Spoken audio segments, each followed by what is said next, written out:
درود دوستان عزیز، امیدوارم که حالتون خوب باشه. میریم برای دریافت پیشگویی برای چند روز آینده. برای دریافت سیگنال های این انرژی خوانی عدد 555 رو برای من کامنت کنید دوستان عزیزم. خب چیزی که داره اینجا به من نشون میده، داره میگه که احتمالاً تا چند روز آینده تعدادی از شما عزیزان با کسانی روبرو خواهید شد که خیلی منم دارن و خیلی میخوان به اصطلاح با تکیه بر حالا اون موقعیت اجتماعی یا به هر حال اقتصادی که دارن یا حتی موقعیتی که شاید توی خانواده یا یک جمعی داشته باشن بخوان به شما زور بگن. حتی میتونه این زورگویی از سمت یک مرجع قانونی هم باشه که بخواد برای شما عزیزان اتفاق بیفته. به هر حال کسانی که حالا به هر دلیلی در پوزیشنی هستن که به اصطلاح الان در حال حاضر قدرتشون یا اختیاراتشون از شما بیشتر هستش، حالا به اصطلاح یا هد فامیل محسوب میشن، بزرگتر محسوب میشن، یا همونطوری که گفتم پوزیشن خاصی دارن، احتمالاً که بخوان یک سری زورگویی هایی رو در حق شما انجام بدن که داره بهتون میگه که درگیر شدن با این افراد گره‌ای رو از مشکلات شما عزیزان باز نمیکنه و همچنین زورگویی هایی که این افراد انجام میدن و ظلم هایی هم که میکنن پایدار نیست. بنابراین این رو بدونید که این موقعیت یک موقعیت گذرا هستش و اینکه حالا اون شخص یا اون اشخاص شما رو در هر موقعیت ناراحت کننده هم که قرار بدن یا هر زوری رو هم که به شما بگن یا اعمال کنن،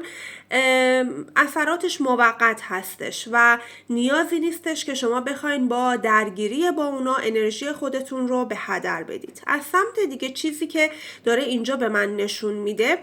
داره ارتباطات رو به من نشون میده، رسیدن خبرهای مهم رو داره به من نشون میده. اگر که منتظر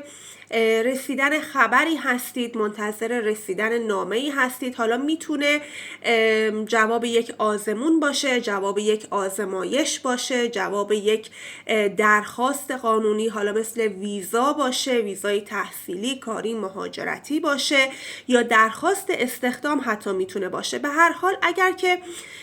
در انتظار خبری هستید که تکلیف شما رو در یک مورد خاص مشخص کنه، احتمالاً که این خبر رو تا چند روز آینده دریافت خواهید کرد. از سمت دیگه چیزی که داره به من نشون میده، برای برخی از عزیزان حالا یا خودتون براتون موقعیتی پیش میاد که در رابطه با سلامتیتون یک مقدار حالا رفت آمدهایی به دکتر و بیمارستان پیدا میکنید، یا اینکه برای عزیزانتون، برای اطرافیانتون اگر که یک همچین موقعیتی الان در حال حاضر وجود داره که بیماری خاصی دارن و دارن درمان خاصی رو انجام میدن برای اون بیماری، به جواب رسیدن و شفا پیدا کردن رو دارن برای این عزیزان میبینم. از طرف دیگه سوء تفاهم ها در این چند روز آینده احتمال برطرف شدنش وجود داره. اگر که با کسی یا اشخاصی سوء تفاهمی پیش اومده، قهر و جدایی پیش اومده، میتونه این سوء تفاهم ها از بین بره و همه چیز روشن بشه. البته از نظر مثبت، به سمت مثبت همه چیز تغییر خواهد کرد. از سمت دیگه یک پیروزی رو دارم میبینم که این پیروزی بیشتر روی مسائل مالی و مادی میتونه برای شما عزیزان اتفاق بیفته. از سمت دیگه امکان داره که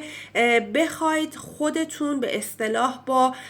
نظرات دیگران مخالفت بکنید و به اصطلاح بگید که من میخوام راه خودم رو برم، تصمیم خودم رو بگیرم، کار خودم رو انجام بدم، که داره بهتون میگه که سعی کنید که در این چند روز هر تصمیمی که میخواید بگیرید منطقتون رو اول قرار بدید، چون که احتمال داره به خاطر لجبازی کردن یا خودرأیی کردن و گوش نکردن به نظرات دیگران، حالا به هر دلیلی